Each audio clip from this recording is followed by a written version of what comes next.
Hey friend, TrackMan has made a major update to TrackMan Range. Now you can access your Virtual Caddy in the range mode, which is amazing because before you would have to adjust your yardages to what you thought you carried it.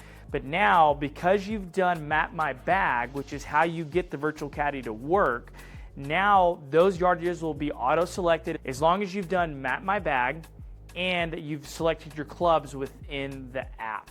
It'll auto adjust that, but I think it's one of the coolest modes to practice on because it gives you a dispersion circle for a 15 handicap and a Tour Pro, so you can really see how you're hitting your shots and how good is your dispersion with those clubs. And that circle changes how big it is the further the shot gets away, and obviously as it gets closer to you, that dispersion circle gets smaller. I'm gonna show you those updates, and I'm gonna show you how you can use it to improve your golf game. Let's get into it. To kick things off, we're going to go ahead and jump into the range mode.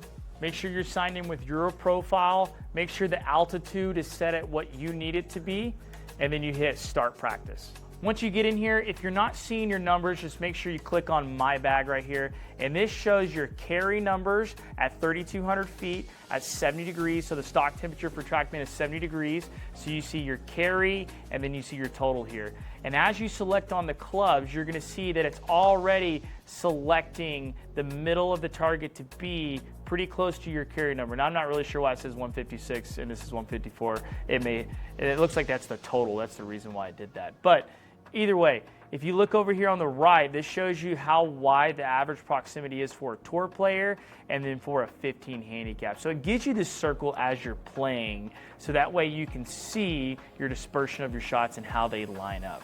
When you're ready, go ahead and hit confirm. I want to take a moment to point out a couple things. Down here, again, double check your elevation. And then over here, I think is where the magic is. You're gonna go ahead and hit edit. And this is where you can adjust your numbers. So if I'm working on my swing, the numbers I tend to select are attack angle, club path, face angle. I look at launch direction where that ball took off. Sometimes I'll put face to path in there, and then I'll put my carry. Then I'm gonna hit save and close. And now I have the numbers that I want. I don't need anything else. That's all I really need. I'm making sure my attack angle is good. I'm making sure my club path is good. The face angle, launch direction. I have those numbers specifically for my way of practice. All right, let's hit a few shots so you can see how it works.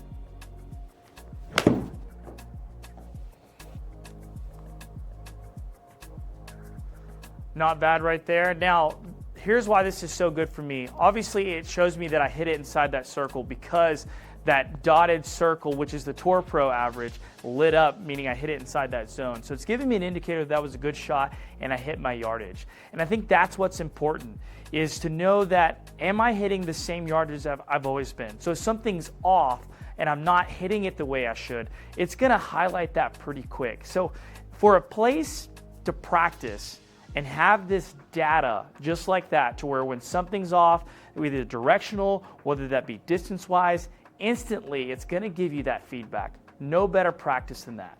Now, if you look at the top left, you're going to see that my attack angle was negative 3.8, my club path was positive 4. 4 is the top end range of what I want. So now I'm going to try to get that closer to 3 or 2 because that's where I want to be with a 9-iron.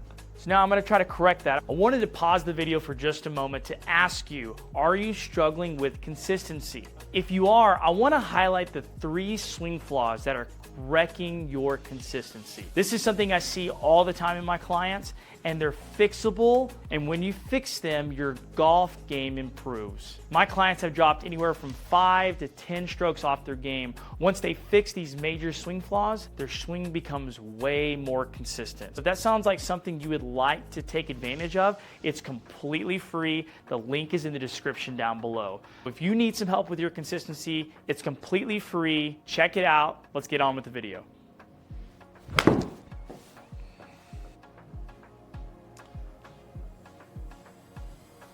A little bit of a pull there. Not a terrible shot. It's definitely still in that circle. Obviously, I'm not trying to go to a 15 handicap, but that was definitely still a decent shot. Now, I want to show you one more place you can click to change some of your parameters that I think will be pretty helpful. Let me show you. Down here at the bottom, you have parameters. If you click this, you can switch between these different parameters. I think it's important to note that it's automatically set on total.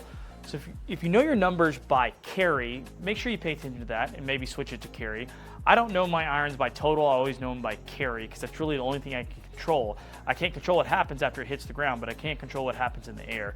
So I tend to want to know that. However, if you're wanting to navigate through these numbers, or to find out what shot you want to look at by the carry, you can look at it by ball speed, club head speed, even from the pin, how far you carried it. So you can see all the data up here based upon, you know, maybe I want to see the one, what did I do when I hit it 4.2 yards away?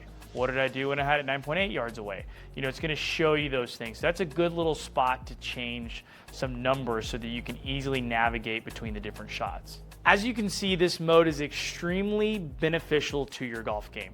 It's going to help you understand if something's going wrong, whether that be distance, whether that be direction, because it automatically locks in your data from the Map My Bag you did, and then from the Virtual Caddy. If you're looking for a place to improve your golf game, this is it right here at Texas Wedge on the TrackMan's simulators. It's by far something that should be a part of your weekly practice routine, in either just using the data, video, Virtual Caddy, Map My Bag, whatever those features you're using. Those are definitely an asset to you lowering your scores, so I definitely think you should give it a shot. Besides that, we'll see you next time. Peace.